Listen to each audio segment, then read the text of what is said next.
Sometimes in history there comes a moment when the whole world seems to stop. A moment when one man rises, and his decisions reshape the destiny of an entire nation. Such a man was George Washington, the first president of the United States. But far more than that, he was a symbol of courage, faith, and freedom. George Washington's story did not begin in a palace of gold, nor was he born into the comfort of power. He was born on February 22, 1732, in a small house in Virginia, to a simple family of farmers.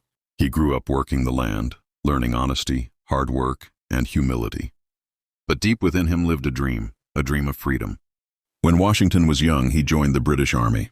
He fought bravely in wars and earned respect for his discipline and leadership. But over time, he realized something painful. The empire he served was using its power to oppress his own people. The colonies of America were being taxed, controlled, and silenced. Freedom was becoming a distant word, and that's when Washington made the most difficult decision of his life: to stand against the most powerful empire in the world. It was the year 1775. The American colonies had finally said, enough. They rose against Britain in what would become known as the American Revolution. And leading that fight was George Washington. He was chosen to command the Continental Army, an army of farmers, blacksmiths, and workers, men with courage but no proper weapons, no uniforms, and often no food.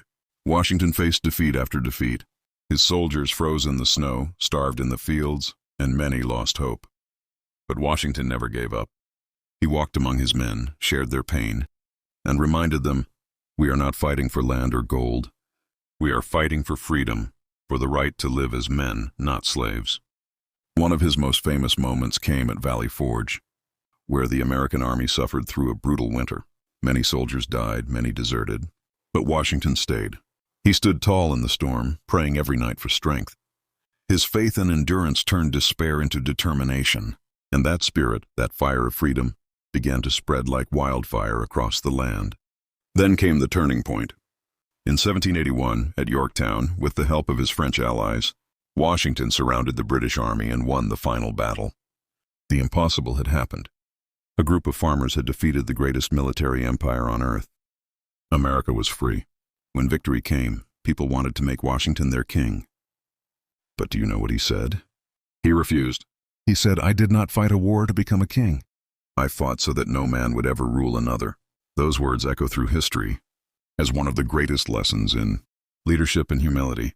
Years later, when America needed a leader to guide this newborn nation, the people turned to Washington once again. And in 1789, he became the first president of the United States.